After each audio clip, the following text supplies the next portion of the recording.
between the DA and the ANC on the composition of a government of national unity remain dead. Because the EU is, after all, the Franco-German axis. We have a continent which is fading. It's determined by one person, by the algorithm of one person, who, if he wants you not to see something, you will never see it in that digital space. This is not a market. This is a fiefdom. It's a digital fiefdom. It's a platform. This is not capitalism. Ladies and gentlemen, welcome to Technofeudalism. What they are absolutely terrified is those moves towards de-dollarization. You have to find ways to not deal most of your transactions with the currency of your enemy. Blindspot 116. Technofeudalism.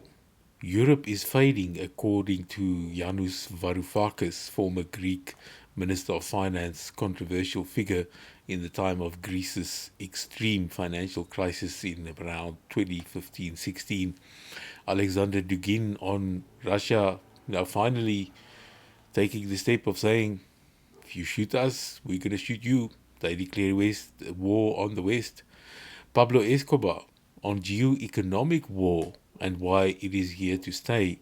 And then lastly, an update from the Buiteboer website, www.buiteboer.co.za, a piece on the proudly South African democratic disorder of corrupt utopianism and how South Africa is still cabinetless. Blindspot has warned before that blind spots are not necessarily profound things, but it's things that are happening in the now sometimes that just go unnoticed and unreflected on. That's why are we looking at Yanis Varoufakis today? He, just for quick context, was Greece's Minister of Finance in the period in around 2015, 14, 16, around that time of a tremendous financial crisis where Greece was actually threatening to leave the euro due to its dispute with the European Central Bank and the money powers in the European context. So that is part of the story of Varoufakis. But in recent times, he released a book on what he calls Technofeudalism, which we will get into in a moment. But just to quickly explain who Varoufakis is, let's go back to this clip. And one of the things that made him kind of like the bad boy of the financial world as Minister of Finance of Greece is that he rode a motorbike and he would pitch up at meetings with the European Central Bank and the IMF with a backpack and a leather jacket. Let's just quickly get some background on Varoufakis.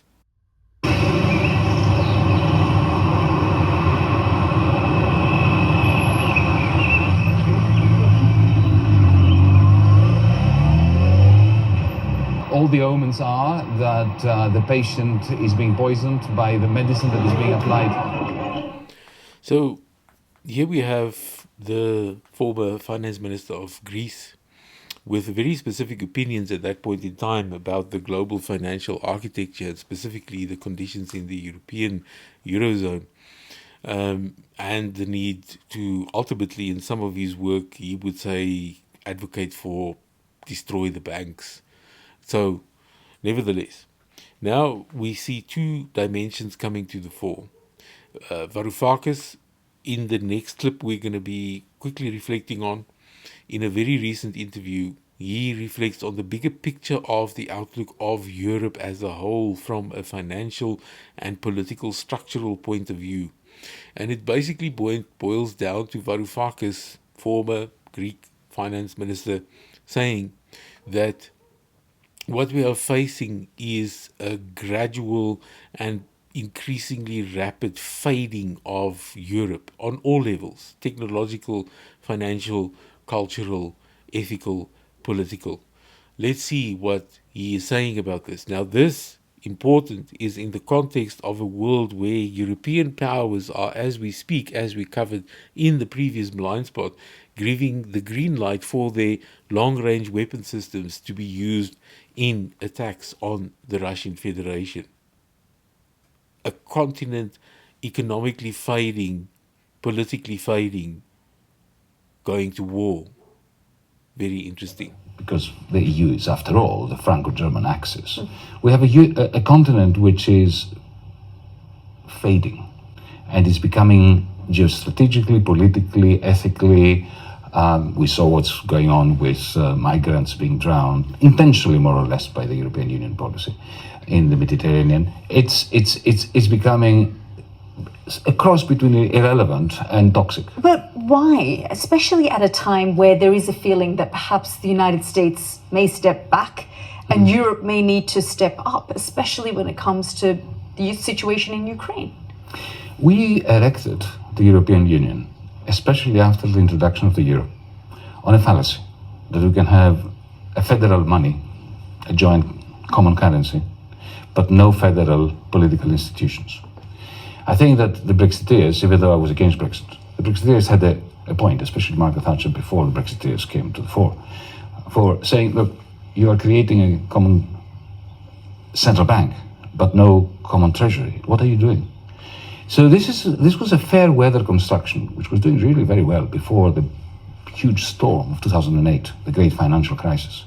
After that, you have a process of fragmentation of the European Union. You have 15 years of no investment, because if you practice universal austerity in all our little states around Europe, and the central bank prints money, which it gives to finances, which then pass it on to corporations which do not invest, but they buy back their own shares using public money. And the stock exchange does magnificent well, but there's no investment. Why is it that Volkswagen and the German car industry is never going to be competitive with BYD and the Chinese, or Tesla? Because there's been no investment for all those years. Here we have Janusz Varoufakis speaking about not just the weaknesses in Europe, but the deep systemic, one would say, problems and crisis it's facing, especially since it launched, for example, with the Americans, the blowing up of the Nord Stream 2 pipeline that cut especially Germany off, and that has had a hugely negative impact on the pan-European economy. But let's see, in a discussion with Slavoj Žižek, interesting philosopher, he goes deeper now into the topic of what has happened to capitalism. And he actually argues that capitalism as we've known it, especially in the digital era, it is no more. He describes it as a digital fiefdom. But now, after 12 years of the 2008 crisis and beyond, we have the replacement of profit by central bank money. That is the new fuel of the system, of this exploitative system, and the steady encroachment into the space of markets of platforms. Amazon. The moment you go into Amazon or Facebook, the moment you enter Facebook, you're outside of capitalism. You're not in capitalism anymore. Explain. Yeah, you go into Facebook, right? Let's say you want to sell your stuff, to advertise your business in Facebook. You go in, you pay, you use your credit card, you pay money to Zuckerberg, and some more people see your advertisements. You go in there to meet your friends. You want to advertise this evening. You go and pay money. So one person owns the whole digital space. It is the equivalent of stepping outside in Ljubljana. Imagine, just science fiction for a moment. Imagine you step out in Ljubljana, on the streets of Ljubljana tonight, and you look around and you think, oh my God, all these buildings belong to one person.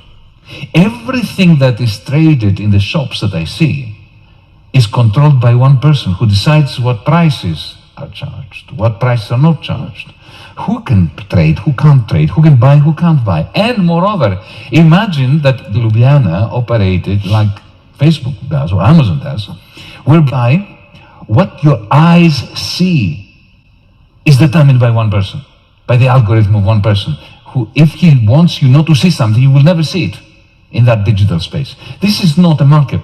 This is a fiefdom. It's a digital fiefdom. It's a platform. Those platforms make a lot of money. Before we proceed with Technofeudalism, another breakdown that Varoufakis provides, in Buiteboer's book, Searching for Madness in the Method, actually, there we also identify the problem of what we call digital feudal overlords, or global digital dictatorship, or the dictatorship of the digitosphere, which zooms in on very similar phenomena that Varoufakis speaks about here, that capitalism as we know it is no more because of the feudal overlords maintaining digital platforms, X, Meta, YouTube, Google, Amazon, etc., where we are serfs paying rent to be visible and to be kept alive by these platforms. So from searching for madness in the method, we have a short detour where in the book we have a quote from Carl Miller's book, Death of the Gods. And in 2016, in a quote from his book, in 2016, Google and Facebook captured 64% of the global advertising market. 90% of all new spending on digital ads goes to just these two companies. Some have even put it at 99%. At $1.2 trillion, these two companies are now worth more, as far as I can make out, than every single newspaper and publisher in the world put together. So this is why Varoufakis speaks about cloud capitalism and technofeudalism, where these digital conglomerates produce nothing, but all they do is extract rent from individuals, companies, corporations, whoever, for the privilege of being on a platform owned by a single person. Let's see how he goes deeper into the question of technofeudalism. Amazon.com is not a monopolistic capitalist enterprise. The moment you enter Amazon.com, you have exited capitalism altogether. Sure enough, the place is teeming with buyers and sellers. So yes, it is an enormous trading platform. But no, a market? It certainly is not. One man called Jeff owns everything. But he's much, much more than a mere monopolist. Jeff doesn't own the factories that produce the stuff sold on his platform by traditional capitalists who have to use it to ply their trade. What he does own is more important. Jeff owns the algorithm that decides which products you see and which you don't see. The very algorithm that you have trained to know you perfectly so that it matches you with a seller whom it also knows perfectly well, with a view to maximizing the probability that every such match transaction will generate for Jeff the highest rent that Jeff can charge the seller for what you buy. Up to 40% of what you pay is pocketed by Jeff, the cloudalist. The mind rebels at the enormity, but also the radical novelty of this kind of exploitation. The same algorithm that we help train in real time to know us inside out, that same algorithm both modifies our preferences and administers the selection and delivery of commodities that will satisfy these preferences. If you and I were to type electric bicycles or binoculars while in Amazon.com, you and I would get totally different recommendations. In a traditional market or shopping mall, it would be as if you and I were walking next to each other, our eyes trained in the same direction, in the same shop window, but we were to see different things, depending on what Jeff's algorithm wants each one of us to see. Everyone navigating around Amazon.com, except Jeff Bezos, of course, everyone in Amazon.com is wandering around in an algorithmically constructed isolation as if in a panopticon, where, unable to see each other, we only see Jeff's all-seeing algorithm, or more accurately, only what his algorithm allows us to see with a view to maximizing his cloud rent, which is of course today's version of the ground rent that the feudal lords used to extract from their vassals and their peasants. This is not capitalism. Ladies and gentlemen, welcome to Technofeudalism. A dynamic that we've covered extensively in Blindspot in numerous occasions from different perspectives is de-dollarization, and especially the fragmentation of the global financial system since the SWIFT platform was weaponized to cut the Russian Federation out. And we see in the last 2 years a tremendous drive by numerous countries to trade in national currencies. Brazil, China, UAE, India, UAE, China, Saudi Arabia, China, Russia, China, India, Russia, Iran, Russia, you name it. And we must remember that with each and every dollar transaction that is not denominated in US dollars anymore, the US dollar is losing its status as global reserve currency, mostly because of countries seeing it as a politicized platform. Now, in an interview conducted recently with Alexander Dugin and Pepe Escobar, this also follows on the St. Petersburg International Economic Forum. Escobar has some very interesting details that he comes through with in terms of what's happening, not just in terms of de-dollarization, but also that he anticipates at the BRICS summit forthcoming this year, tangible announcements will be made on systems that are already there, functional, to be expanded to facilitate trans-border payments, and ultimately, as he says, not to trade in the currency of your enemy. So let's quickly hear what Escobar has to say on this. Very insightful, and also showing us what are the very clear and apparent changes taking place in the world system. It's not just hot war, it's also geoeconomic war. Are Western governments ready to deal with that kind of escalation? Definitely not. Okay, let me bring it down a little bit to the ground level, non-nuclear, everyday life, and geoeconomics. I think it's important for our discussion. What basically the US, starting with the Treasury Department, going all the way to the non-diplomatic State Department, the National Security Council, etc. What they are absolutely terrified is those moves towards de-dollarization. So to start all the lineaments of a new multipolar, multinodal, and as President Putin said, harmonic multipolar world, you have to find ways to not deal most of your transactions with the currency of your enemy. Common sense, number one. The problem is, if you talk to any financial expert, say, look, the system works by inertia. Everybody who deals with finance, everybody who trades globally, big companies, they are used to the inertia of the system. So to change the system, even mid-term, it's a titanic effort. The good thing is that Russia and China are up to the challenge, and even Saudi Arabia. Because Mohammed bin Salman, he looked at which way the wind is blowing, and now he's betting totally on the petro yuan. That's number one. Number two, the Russian efforts. There are three different levels. One of them is they were thinking about the previous idea of, a new currency based on gold and a basket of currencies. No, that's too complicated. Let's try something different, which is the concept of the unit, which is the three guys who invented the unit. Two are Russians, one is Chinese. It's basically a new unity of value for trans-border payments and apolitical, immune to foreign interference. Then there is something that the Russians call BRICS Bridge, which is based on a system called M-Bridge, Bank of International Settlements. Some people are already using it. The Chinese are in, Thais are in, the Hong Kong Monetary Authority is in, and now Saudi Arabia as well.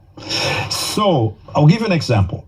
The Thais, they buy oil from the Emirates and they pay with this system called M-Bridge. Very simple, straightforward, no interference, etc. Can you imagine Saudi Arabia selling the petrol yuan in enormous quantities using this system? That's already one step ahead. And then all these systems are being discussed before the summit of the BRICS in October. So we all expect that something tangible will arrive at the table in October in Kazan and say, look, this is our roadmap for trans-border payments and for progressive de-dollarization. It's a long story. It's going to take at least a decade, if not more.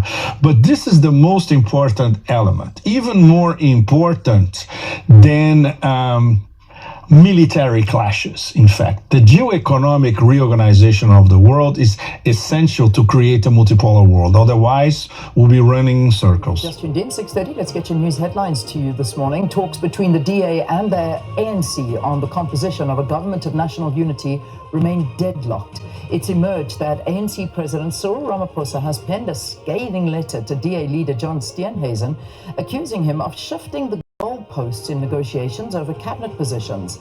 In the letter, Ramaphosa informed Steenhuisen that they found an earlier letter by DA Federal Chairperson Helen Zille to be offensive, condescending, and inconsistent with the Constitution. So we started Blindspot 116 recording on 27 June. It's now 28th of June, and still South Africa has no cabinet. We only have a president. But we just want to call your attention to www.buiteboer.co.za, where we put up a post recently, a chapter also adapted from the book Searching for Madness in the Method, and we just reinterpret it slightly in the context of this forming of a government of national unity or a government of national undoing incoming. And we argue, will the GNU deal with the problem of the proudly South African democratic disorder of corrupt utopianism? In there, we look at, is the GNU making history? We say, ask us again in 5 years. We are marching to Pretoria, sings a GNU minibus taxi full of 10 party participants. Can the GNU exorcise the rot of the proudly South African democratic disorder of corrupt utopianism? Politicians, board members, legislators perpetrating highway robbery tactics in fancy suits, and how we need to slay the modernist utopian assumptions about the state in South Africa. So, still no government in South Africa. Let's see what happens in the coming weekend. Thank you very much. That's it for Blindspot 116.